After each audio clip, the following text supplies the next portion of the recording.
只要沾上毒枭二字，那口袋里至少得有1个亿的现金。这些钱虽是贩毒所得，但他同样也能花得出去。而这只需要一个流程，那就是洗钱。但负责洗钱的老德现在已经吓傻了，不断祈求着大佬能饶他一命。原来老德是一个金融专家，他和朋友几人一起开了家金融公司，表面上他们做着投资生意，背地里却是在给墨西哥集团大佬洗钱。可朋友却背着他贪污了800万的赃款。毒贩老大比尔查清后暴怒，直接枪杀3人。当然他也没有准备放过老德，因为能洗钱的公司到处都是。就在他准备开枪时，老德拿出一张海报，上面是一个写着奥沙克湖的地方。原本不善言辞的老德这一刻化身成了推销员。他说奥克沙湖是个旅游小镇，度假的都是有钱人，每天的现金流量非常大，而且监管一点也不严，可以说是个洗钱圣地。老德说这是他为集团寻找的洗钱地点，只要比尔同意，他5年内可以为集团洗干净5亿美元的现金。比尔一听果然心动了。500 million for 5 years. No question. 这效率可比现在强多了。不过比尔还有个硬性条件，那就是让他在48小时内把他朋友贪的800万还回来，然后2天内搬到奥沙克湖开始工作。老德这条命算是暂时保下来了，可只有他知道，他根本没去过这个奥沙克湖。Hello， 大家，我是约翰，高分洗钱神剧《黑钱圣地》为你献上。回到家后，老德先把一切告诉给了妻子温蒂。妻子虽然一时无法接受，可通过老德的安抚，他总算同意。第2天一大早，他们就告诉了2个孩子要搬家的事情。紧接着老德来到公司，直接遣散了所有员工。 It no longer exists. But you were great all the way through. 然后开始筹备要还给比尔的800万现金。这么多年，老德虽然存了不少钱，可一下从银行取出这么多现金可不是件容易的事情。就在老德忙得焦头烂额时，妻子背着他找到了情人。原来老德的婚姻早已名存实亡。就在昨天，他还收到了妻子背叛的证据。如今老德深陷麻烦，妻子更想与老德划清界限。他把一切都告诉了情人西佛，情人建议他尽快转移2人的财产。很快，老德就接到了银行的短信。这一看还得了，账户里的钱全都被妻子转移走了。 My wife emptied our checkings and savings. Silverberg lives in the Aqua Tower, apartment 8003, 80th floor. It's Thursday. 老德的侦探朋友早有防备，把妻子背叛的事情摸得一清二楚。老德愤怒地来到了公寓楼下，一边骂骂咧咧地前进着。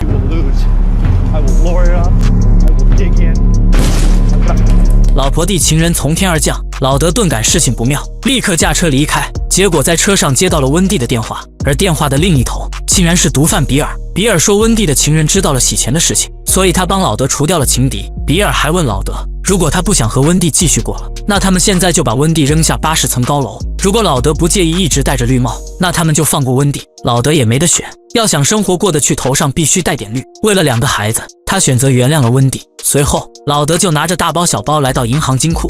Where's my money? As we told you, we can't cover that amount within 24 hours. Kidnapping and not have my money. So if you don't produce it immediately, I'm going to walk into that lobby and I'm going to tell these people that I can't get my money out. And we'll see how long that takes to go viral and you get a good old-fashioned run on this bank.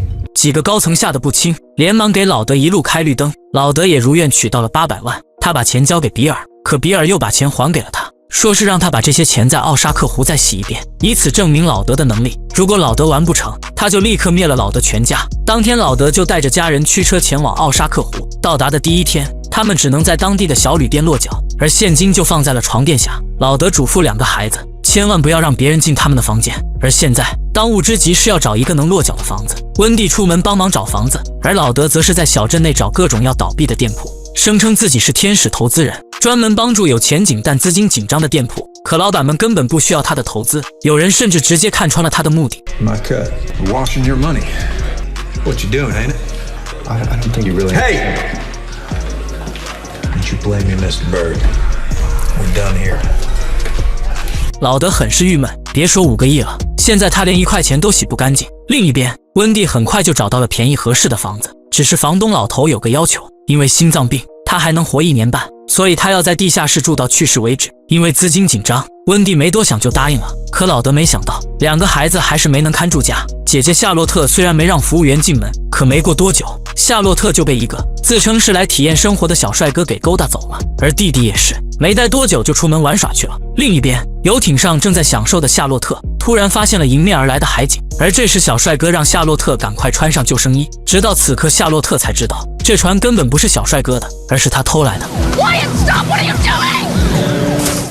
夏洛特被水警带到了警局，老德和温蒂只能到警局保释女儿，而他们也得知小帅哥出身当地混混世家，尤其是小帅哥的姐姐露丝最擅长偷窃和诈骗。当老德看到露丝的照片时，顿感不妙，原来露丝就是旅店的服务员。老德赶忙回到旅店，结果不出所料，箱子里如今已经空空如也。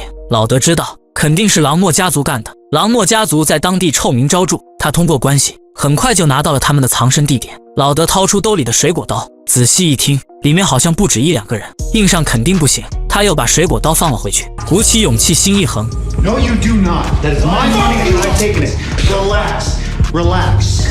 朗诺家族的人虽然偷了老德的300万，可他们1分钱都花不出去，因为根据当地法律，到银行存款超过1万块，税务局都会调查资金来源。老德告诉他们，这些钱不仅没法存进银行，也没法大额消费，就算你买个手机，第2天税务局就会来你家喝茶。这也就是老德这种人存在的意义，把来路不明的钱变成可以花的钱。朗诺家族的人傻眼了，300万难道只能买肥皂吗？为了拿回钱，老德说出了这些钱真正的主人。Omar Navarro. What do you mean, technically? 小混混们立刻用手机查到了比尔，小崽子们立刻就吓尿了。老德趁热打铁告诉他们，如果想吞下这笔钱，就必须杀了自己，但那样一来，比尔集团会追杀他们到天涯海角。小崽子们一听，直接被吓跑了。可2个大人还是拿走了2万块，老德也没辙，只能认栽。回到镇上，老德继续寻找洗钱的店铺，他找到了一家经营惨淡的小酒吧，老板娘充分体现了头发长见识短，看到老德愿意投资，立刻把酒吧交给了老德打理。另一边，一家人搬进了湖边的大房子里，并且温蒂告诉了2个孩子他们父亲的真正工作。Your father's laundering money for a Mexican drug cartel. I shit you not. 而正当老德打算大干特干时，朗诺家族的露丝找到了老德，他希望老德能给他一份工作。原来因为偷老德的钱，露丝丢掉了旅店服务员的工作，老德正好需要一个当地人作为帮手，于是就接受了他。可老德不知道，露丝的心思还在他的300万现金上，他打算和老德学洗钱，学会后就立马杀了老德，抢走300万。当然这是后话。回到现在，只靠这间快要倒闭的小酒吧，根本洗不动巨款。老德一边失眠一边后悔，这个小镇根本不适合洗钱，他必须找到一个更可靠的方式，让更多的现金流动起来，否则期限一到，自己肯定就完蛋了。可麻烦远不止于此。这天早上，一个联邦探员找到老德，自己的朋友布鲁斯失踪了2个星期，而作为合伙人的老德却解散了公司，拿着巨款搬到了这里。老德无疑成了最大的嫌疑人。No, sir. I have a business opportunity here. What are you implying? Bruce was working with us as an informant against them. Come on, Wendy, you know. Who's next? 原来联调局早就知道他们在为毒贩洗钱，而布鲁斯竟然是联调局的线人。不过老德清楚，对方现在这个态度，证明他们没有任何实质的证据，所以他一口咬定自己什么都不知道。但联调局的探员只是个小插曲，老德的大麻烦马上就来了。这天，比尔本该收到第一笔洗干净的钞票，可他却只收到了几千块。很快，老德就收到了比尔的威胁电话。Just admit it, Marty, you fucked. We're gonna kill your family gently. 他知道现在只能用那个办法了。经过这么多天的了解，老德也不是没有发现，小镇上现金流动最大的就是那间脱衣舞酒吧。可老板看穿了老德的目的，老德只能收买酒吧的穿衣舞娘，并且得知酒吧工资条上没有公司名称，老德立刻就明白了。他打了几个电话调查了酒吧，果然酒吧就是个洗钱的空壳公司，没有任何实际控制人，所以老德只要拿到酒吧的执照，就能成为酒吧的拥有者，洗清800万现金。而老德也查清了，光头老板有个保险柜就放在办公室，可如何撬开保险柜拿到执照呢？这就要靠惯犯露丝了。老德给了他2000块，露丝叫来了朗诺家的几个小弟，把现金分给了他们，让小伙子们去酒吧完成成人礼。酒吧外，老德看到几辆警车疾驰而来，他知道露丝开始行动了。警方表示接到了酒吧发生枪击的报警电话，而这正是露丝搞的鬼。警察来自然要例行公事，查一圈身份信息。不出所料，这群没成年的小伙子立刻被查了出来。秃头老板则以招待未成年人的罪名被警察带走，而这时他们就可以潜入秃头的办公室偷走执照了。可是 I'm in here with the safe, but I can't get it open. 软的不行，只能来硬的了。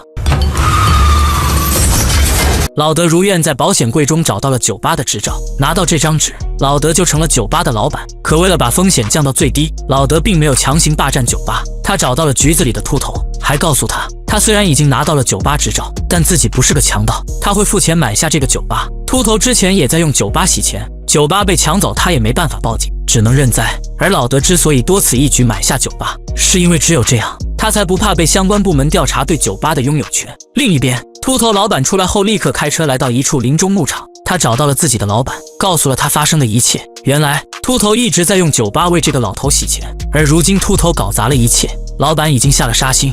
随着一刀落下，年轻的秃头就口吐白沫死了过去。直到次日，女人划船靠岸时，发现水中飘着一个奇怪的东西。虽然尸体已经被湖里的鱼啃得面目全非，可老德还是一眼就认出这正是脱衣酒吧的老板老秃。可他们却不敢报警，因为老德才从老秃手里把脱衣酒吧抢过来，尸体就出现在自己家门前。正常人都会把他当作第一嫌疑人。温迪觉得老德说的没错，想用船桨把尸体推走。Wendy. 但这一举动引起了邻居的注意，老德不得不主动报警。如他所料，警方立刻怀疑是老德觊觎脱衣酒吧，从而杀了老秃，并让他明天一早把酒吧的转让手续送到警局。可老德还没来得及和老秃签协议，就在老德不知如何是好时，老秃的幕后老板雅各布拦住了老德。雅各布开门见山，希望老德用脱衣酒吧替他洗钱。老德以自己有老板为由拒绝了雅各布。晚上，他问蓝猫酒吧的老板娘是否听过雅各布这个人。原来雅各布家族是这里的原住民，他们世代生活在大山里，没人了解他们，也不知道他们以何为生。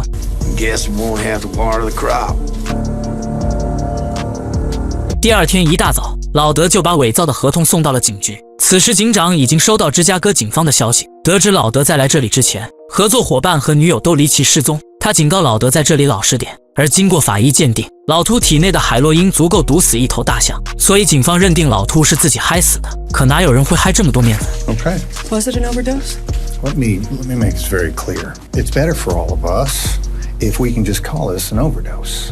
这摆明了就是一起谋杀，绝非意外。警方的态度表明，他们也不想招惹雅各布家族。更糟的是，现在镇上的人都认为是老德杀的人，所以不会再有人和他合作。要想快速洗干净这么多钱，必须搞点国税局都不敢查的大工程。他们找到镇上的牧师梅森，镇上没有教堂，所以梅森一直在船上给教徒们传教。老德夫妇想以个人名义为镇上捐建一座教堂。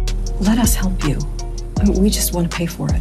不过这只是他们嘴上说的，只要梅森同意，到时候他们就会找个理由终止建造，可钱却会以建造教堂的名义洗一遍。梅森在一次教会活动上宣布了这件事，并当着教众感谢了老德夫妇。可老德不知道，捐建教堂这一决定再次触及了雅各布的利益，导致老德被几个大汉驾车袭击绑走。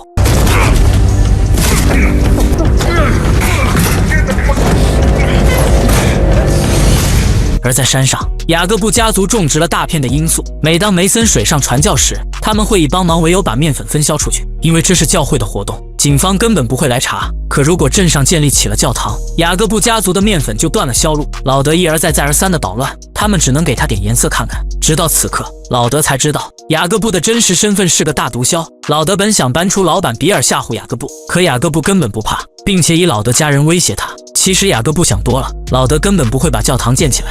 雅各布丢下几句狠话就离开了。回到家后，老德连忙找到梅森，以土地性质有问题为理由，暂停了教堂的建造，并承诺会尽快解决这个问题。回到家后，温蒂开始埋怨老德，他受够了这种担惊受怕的生活。老德只能躲到蓝猫酒吧。好消息是，通过翻修蓝猫酒吧，他已经洗了一大笔钱。不过还有更好的事情，家中红旗虽倒，可这边彩旗要飘。还有几分姿色的老板娘埋怨老德只知道工作，不懂得风花雪月和美人。 Know how I told you not to get my hopes up. 这已经不是瑞秋第一次暗示老德，只是老德一直忙着洗钱。另一边，露丝来到监狱探望狱中的父亲，他一直觊觎老德手中的巨款，本打算学会洗钱后杀了老德，把钱据为己有。怎料老德洗钱太快，过不了多久这钱就都被他洗干净了。父亲告诉他，洗钱什么时候都能学，先把钱搞到手才是最重要的事情。露丝只好自己找个机会，想着制造一场意外。他把路灯的电线剪断丢进水里，然后拿来老鼠测试，不到几秒，老鼠就变成了硬垫老鼠棒。而机会很快就来了，老德打电话让露丝送他回家，露丝就提前布置好电线，然后开着小船接上老德。老德拿起鞋子，光着脚踩在梯子上，结果什么事情都没有发生。 Ruth, hello. You drop off the van tomorrow? Yeah. 露丝很诧异，肯定是有人破坏了他布置的导电装置。回到家后，妻子得知老德通过翻修酒吧洗了一大笔钱后，当即表示两人应该修复下破裂的感情。修复的过程的我就帮大家看了，没什么意思。可第二天，老板娘瑞秋发现老德做的账目有很大的问题，支出的账目比他们实际花费多了10几倍。瑞秋很生气，说老德明显是在做假账，肯定是做违法的行为。I know I did. For a good reason. This whole summer. 可瑞秋根本不管，就算老德说自己人身安全都遇到威胁，瑞秋也不听，甚至说要报警抓他。老德只好驾车离开。他很郁闷，眼看要洗完的一大笔钱可能就要泡汤了。就在不知如何是好时，老德看到了更糟糕的事情，不知是谁把教堂的十字架立了起来，而这正是雅各布的底线。老德立刻来到梅森家，想问个清楚，恰好遇到了雅各布夫妇。老德知道对方来意，连忙解释会说服梅森继续在水上传教。正在此时，梅森走了出来。老德谎称除了捐建教堂外，他还会投资雅各布的农场。雅各布想向梅森了解下老德的为人。Well, Marty's been nothing but a man of his word. Oh, thank you. Thus far.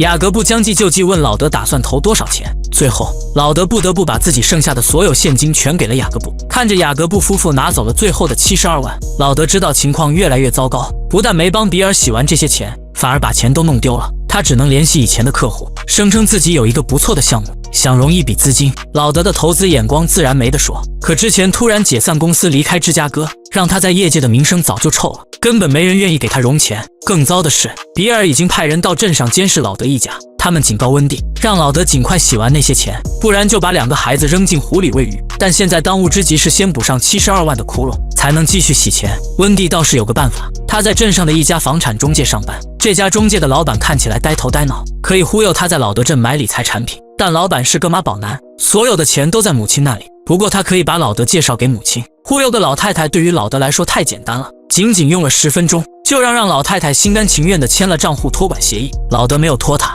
回到家后立刻把老太太账户中的90万转到了自己的账户中。而此时老太太也得知老德是温蒂的丈夫。老太太最讨厌的就是温蒂，不到一会就和儿子吵了起来。另一边，老德找到梅森，告诉梅森这里的土质有问题，现在必须停止施工。可此时的梅森一心想着自己的教堂，根本不听老德的劝阻。老德没办法，只能把真实情况告诉梅森。 The Snells are drug dealers.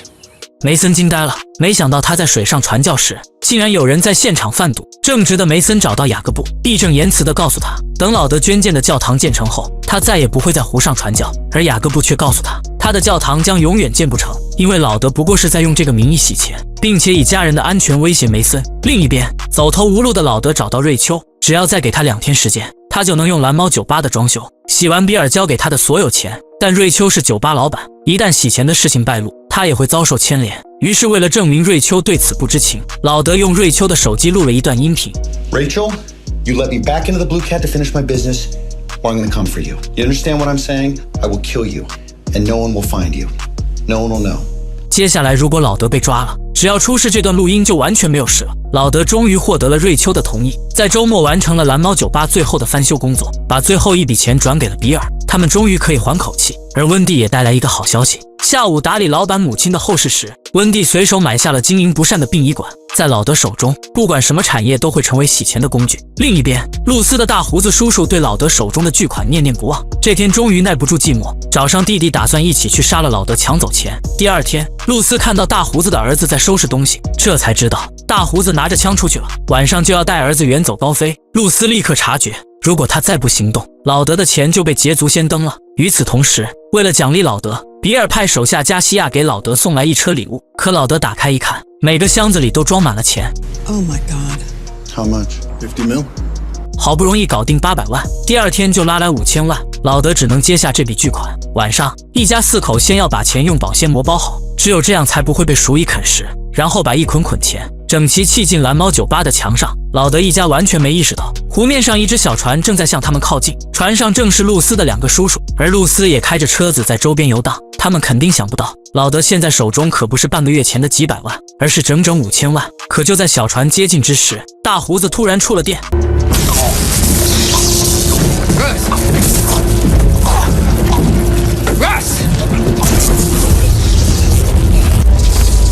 镇上突然停电，老德和加西亚到外面查看，发现大胡子这下真的远走高飞了，只不过是被电飞的。Why the fuck they got guns in a grab bag, Marty? 显而易见，这两哥们是来抢钱的。瑞秋发现这并不是一场意外，有人剪断电线后丢进了水里，而老德立刻想到了之前在湖边看到的路戏。不过这种电死人的事时有发生，瑞秋直接报警，谎称这里出现了意外。另一边，梅森在雅各布的威胁下，不得不同意贩毒的事情。然而，作为一名虔诚的教徒，他提前终止了这次传教活动。I'm failing you, Preacher, you need to stop. 但梅森没想到的是，他为此付出了惨痛的代价。回到家的梅森发现怀孕的妻子不见了。与此同时，老德接到了雅各布的电话，得知梅森搞砸了雅各布的贩毒。Tell me Grace is okay. Grace is past saving, Mr. Bird. It's your own family on the line now. 而梅森在餐桌上发现了一个刚出生的婴儿，他一脸不可置信地抱起了婴儿。老德意识到现在的局势已经失控，老德立刻让温迪带孩子离开，接着他要去找雅各布谈判。为了安抚雅各布，老德提出买下这次雅各布没销售出去的面粉，至于以后怎么办，他会解决。另一边，加西亚发现了老德家人的异样，他可不能让温迪带着孩子离开。就在加西亚和温蒂双方对峙时，胡子叔端着枪出来帮了忙。只听一声枪响，回到家的老德发现加西亚已经躺在血泊中，这下麻烦了。如果比尔联系不上加西亚，一定会再派人来。现在只能先把加西亚的尸体拉到殡仪馆处理了。梅森报了警，警方早就知道雅各布一家的黑色产业，一直睁只眼闭只眼的。至于梅森说雅各布杀了他的妻子，并剖出孩子的事情，警长压根就没过问。直到次日晚上，老德被绑在椅子上无法动弹，大汉拿着钳子朝他走来。 I do not know where he is. I do not know where he is. God damn it! Shit! Fuck! 原来比尔联系不上加西亚后，亲自来找老德。无计可施的老德只能再次夸下海口，声称找到了能快速洗完5000万的方法。与巨款相比，加西亚的命自然不值一提。老德带着比尔找到雅各布，他有个双赢的计划，那就是比尔从雅各布这里收货，这样既解决了雅各布销售的问题，比尔又能以很低风险拿到便宜的货。货的事情虽然解决了，但是钱怎么变成合法的还没解决。老德有个高效的方法，把镇上的河流拦截，让河水淹掉雅各布家族的18亩地，这样就符合当地政策，可以建水上赌场。这东西可是洗钱利器，到时候雅各布家族和比尔集团的钱都可以轻轻松松变干净。经过和集团大老板请示，比尔集团同意这个合作，而老德自然成了这件事的总负责人。比尔对此非常满意。 Only Marty Bird can move to Missouri and somehow convince me to partner with a bunch of rednecks. 可这句话立马引起了雅各布妻子的火，直接一枪给大老板比尔爆了头。雅各布也急忙补枪。 God damn it, Darlene. 老德都要崩溃了，他刚解决了这里的一切，结果就因为比尔的一句话，雅各布妻子就崩了比尔。这是如果让比尔幕后大老板知道，他们全得完蛋。 And when he does, they'll send another Mexican to take his place. There's one thing Mexico is full of, it is Mexicans. 第二天一早，老德发现妻子带着2个孩子回来了，他们最终选择和他一起面对，但问题仍然严峻。老德该如何化解比尔被杀的事情？神父梅森也彻底黑化，看这样子，这杀妻之仇他不会善罢甘休。以上是《黑钱圣地》第1季的剧情。本剧第1季节奏较慢，但是从第2季开始，老德和妻子温蒂大展拳脚，在此一步步创建商业帝国。敬请期待第2季的内容。如果你喜欢追剧又没有时间，那不妨订阅点赞，接下来会有更多一口气剧集解说。我是约翰，我们下期再见。